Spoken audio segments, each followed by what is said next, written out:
안녕하세요. 범바라목도빠입니다. 구독과 좋아요, 알림 설정, 회원가입 부탁드리겠습니다. 분상제가 무더기 부정청약을 불렀다. 왜냐?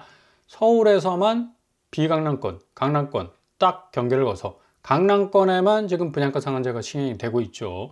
비강남권이 오히려 이 분양가 상한제도가 더욱더 필요한 그런 지역인데, 일단은 이 청약자들 중에 실수요자들, 무주택자들이 자금 부담을 좀 덜어주기 위한 그런 제도로 정착이 됐었는데, 이게 완전히 본질이 왜곡이 되기 시작을 했죠. 청약제도 자체가 완전히 이 변질이 돼 버렸는데, 뭐 20억, 30억 하는 이 강남의 분양가, 이 반토막으로 나와도 거의 뭐 10억이 넘어가는, 훌쩍 넘어가죠, 그것도. 그런 분상제 가격으로 나오니까 사람들이 그냥 눈에 벌겋게 불이 켜져가지고 좀 투기판, 노름판이 됐어요. 그만큼 뭐 세상의 모든 자금 끌어모아서 자기가 자격이 안 돼. 그럼에도 불구하고 뭐 그냥 머리부터 디밀고 들어가는 건데, 이러니 뭐 디테일한 필터링을 딱 거쳐보니까 이거 완전히 자격도 안 되는 사람들이 뭐 밀고 들어와가지고 자리를 딱 차지하고 있으니까 당연히 부정청약으로 날아갈 수밖에 없는 겁니다. 뭐 지금 과천과 그리고 강남 DH, 레이미안, 잠실 레이미안, 마포자이, 청담 등등 해서 서울의 상급지라고 불리는 것들, 그리고 경기도 상급지라고 불리는 과천까지도 엄청난 이 부정청약의 여파 때문에 굉장히 지금 이 시끄러운 그런 어떤 상황인데, 이게 좀 제도 자체가 분상제가 확실하게 좀 세밀하게 무주택자들에게는 좀 혜택이 많이 돌아가게 하고, 자격이 안 되는 사람들은 그냥 단칼에 좀 이 커트시킬 수 있는 그런 어떤 장치가 마련이 돼야 하는데, 물론 뭐 진입장벽은 촘촘합니다. 근데 이게 우회로를 통해서 엎어치고 매치고 엎어치고 해가지고 뭐 눈속임 해가지고 여차 해서 분상제 아파트를 잡고 말겠다는 그런 어떤 투기꾼적인 어떤 이 속셈들이 너무 또 강하게, 특별히 강남 아파트에 집중되어 있기 때문에 이런 문제가 발생할 수밖에 없는 거죠. 이게 지금 신축 분양단지뿐만 아니라 이 구축단지도 마찬가지입니다. 강남, 송파 계약 취소가 4.4배 정도 지금 급증하고 있는 추세인데, 당연히 집값 띄우기죠. 열심히 펌프질 해가지고 집값을 실거래가 이상으로 2, 3억 정도 띄우는 거야. 그렇게 되면 이게 신고가로 등록이 되고 최고가로 기록을 경신하게 됩니다. 그러면 이후에 그 뒤에 쫙 물려있는 매물들 고스란히 열차에 뒷공문이 따라가듯이 쭉 하고 따라갈 수밖에, 이걸 노리는 겁니다. 그러니까 포인트를 박살을 딱 내가지고 기록 경신을 계속적으로 자체적으로 시키는 거라. 이거 어찌 보면 엄청난 자전거래의 폐해 양상이라고 볼 수가 있는 거죠. 이렇게 되다 보니까 토지거래 허가구역 해제가 되면서 39일간 70안건의 집값 띄우기, 그런 정황이 포착됐다고 했으니, 아니 이렇게 짧은 기간 안에 집값 띄우기 위해서 얼마나 몸부림을 쳤는지. 하여간 대한민국 사람들 중에 이 투기적인 어떤 이 성향을 가진 사람들은 정말 눈에 뵈는 게 없죠.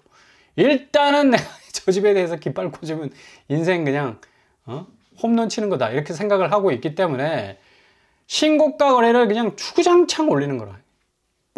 그냥 펌프질 무진장해야 되기 때문에 다른 매물의 호가도 오르게 되고, 이게 비강남권도 지금 전이가 되면서 전체적으로 지금 집값 추이가 안정되지 못하고 계속해서 오르는 그런 추세로 갈 수밖에 없다는 얘기입니다. 이게 한국 부동산의 현주소예요.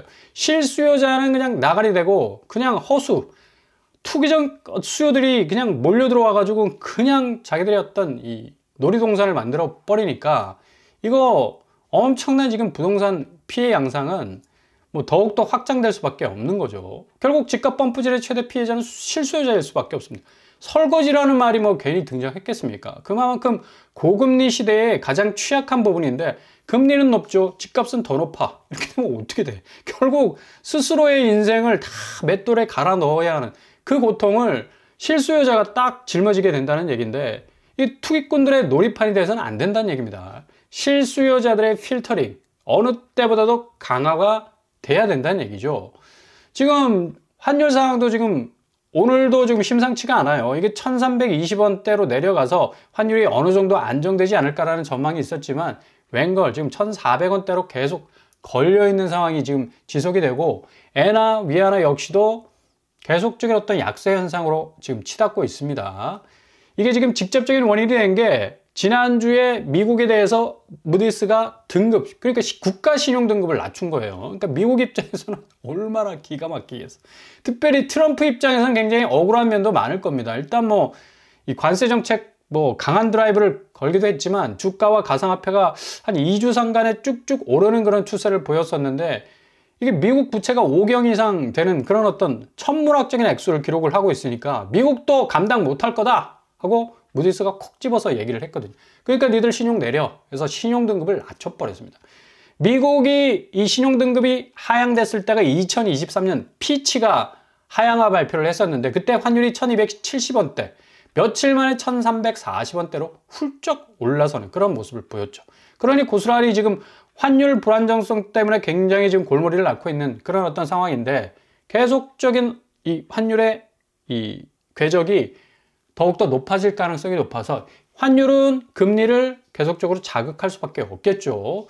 이러다 보니까 주담대 금리도 역시 계속적으로 압박을 받을 수밖에 없는 거고, 이제 7월부터 스트레스 DSR 3단계가 시작이 됩니다. 그러면 전체적으로 가상금리가 다시 붙기 때문에 주담대, 이제 평균 소득 6천만 원 벌어도 주담대는 1,200만 원 깎이는 그런 양상으로 가기 때문에 부동산으로 밀려 들어오는 자금 유입, 그리고 앞으로 부동산을 팔고 나가려는 자금 유출까지도 딱 렉이 걸릴 수 있는, 스탑될 수 있는, 정지될 수 있는, 자금 회전력이 그대로 얼어붙을 수 있는 상황이 올 수밖에 없기 때문에 굉장히 부동산 시장이 얼어붙을 가능성이 높습니다. 가상금리 100%인 1.5% 적용하는 이 스트레스 DSR, 과연 이걸 유예할 것인지 연기할 것인지 아니면 폐기할 것인지 상당 부분 고민이 많이 될 것 같고요.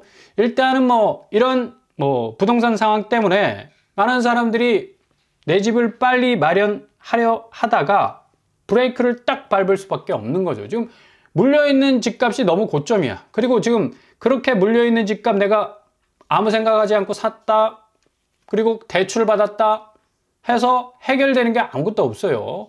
그러니까 사람들이 우회로로 틈새로 나갈 수밖에 없는 건데, 지금 임대 환경조차도 굉장히 좋지 않습니다. 지금 월급 30%를 주거비로 낼 정도로 월세 수요가 계속적으로 가속화되면서, 수요가 많으면 당연히 월세가도 올라갈 수밖에 없는 거죠.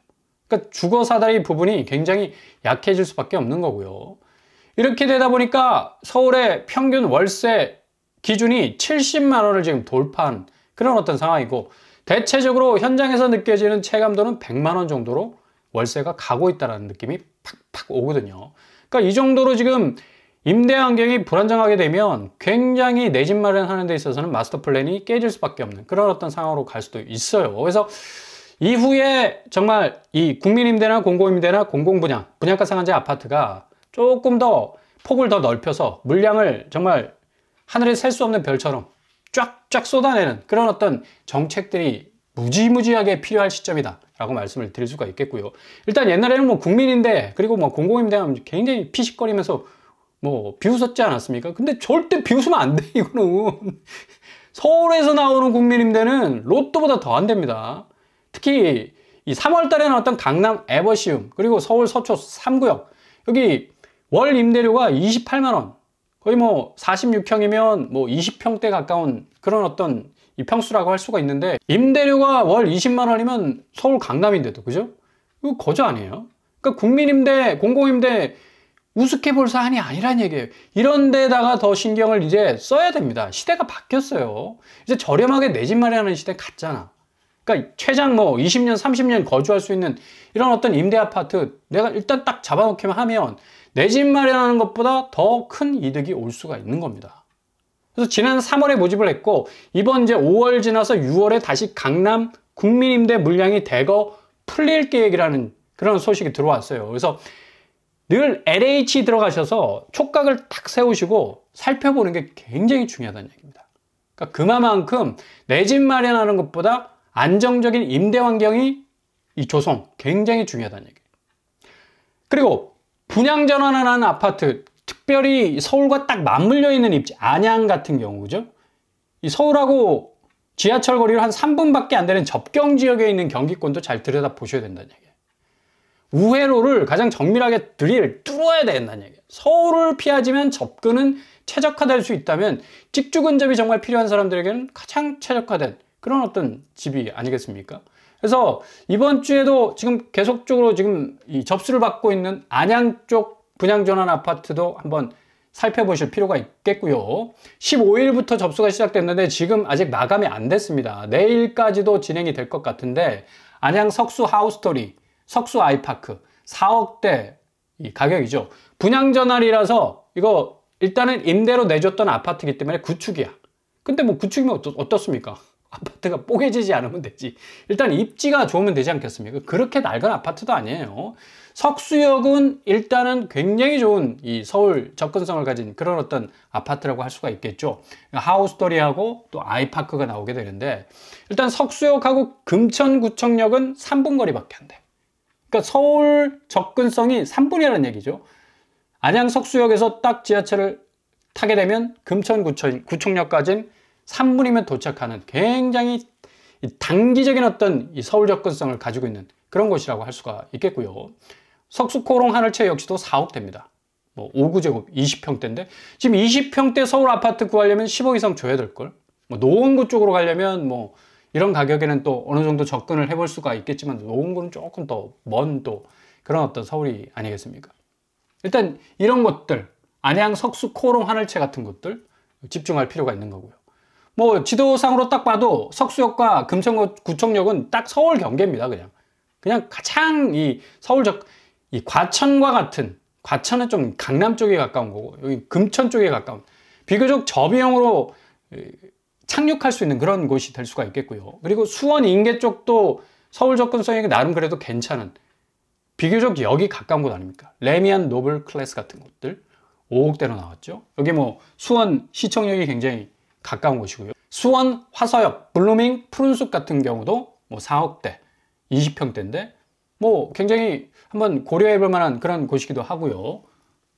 여기 굉장히 가깝죠. 화서역이 거의 뭐 역세권이라고 말씀드려도 과언이 아니고 오산세교도 새마역 에듀파크 3억대로 나오게 되고요. 센트럴파크 역시도 비슷한 가격. 그리고 세교 서희 스타일힐스도 마찬가지입니다. 그러니까 우회로를 찾으려면 분명히 해답지, 정답지는 있어요. 이런 것들 현장 개업만 가능하기 때문에 바로바로 마감되지 않습니다. 일단은 현장에 가셔서 뭐 이 집의 상태도 좀 살펴보시고 그리고 계약 수위가 어느 정도 지금 올라와 있는지를 또 한번 살펴보는 것도 중요하죠. 계약 기간 및 장소를 보시면 수원과 안양과 오산 이렇게 나눠져 있는데 수원은 지금 5월 15일부터 오늘까지 지금 계속적으로 진행이 돼 있고 아마 내일 정도는 마감이 되지 않을까라는 생각도 해볼 수가 있겠고요. 안양 역시도 마찬가지입니다. 안양은 지금 제가 초반에 말씀드렸듯이 석수역이 지금 금천구청역과 3분밖에 안 걸리기 때문에 서울 3분 입지 그죠?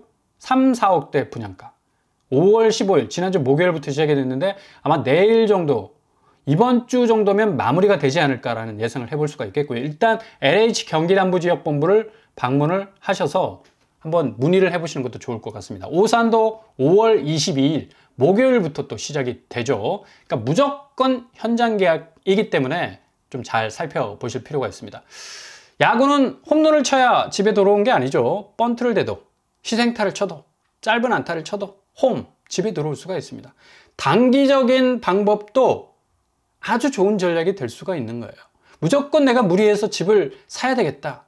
뭐 투기하는 사람들의 특징처럼 내가 정말 내 인생에 있어서 일생일대에 한번 뭐 로또 같은 집을 잡아야 되겠다라는 그런 어떤 무리한 방법을 쓰는 것이 아니라 현실적인 방법을 쓰는 게 가장 중요합니다. 결국 누가 홈을 밟느냐, 집을 밟느냐 여러 가지 방법이 있잖아요. 번트 대고 희생타 치고 짧은 안타 쳐도. 그래서 자산이 아니라 내가 이 집 샀으니까 자산 가치가 쭉쭉 올라야 돼. 뭐 그러면 얼마나 좋겠습니까만은 자산이 아닌 주거 개념으로 좀 안정적으로 가실 때 자산 가치도 따라오게 되는 거예요. 그래서 너무 욕심 많이 부리면 안 된다는 얘기입니다. 그러니까 안정적으로 가는 게 지금 상황에서는 가장 큰 리스크를 줄일 수 있는 최고의 방법일 수 있겠습니다.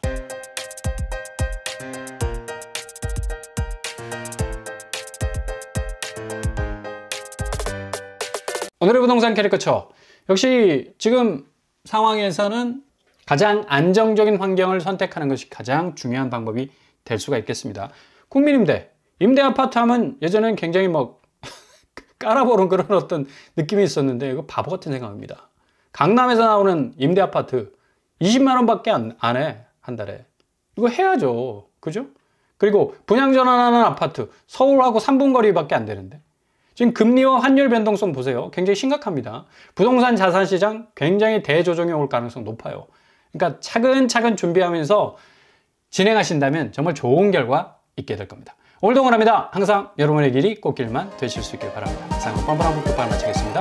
구독과 좋아요 부탁드립니다. 감사합니다.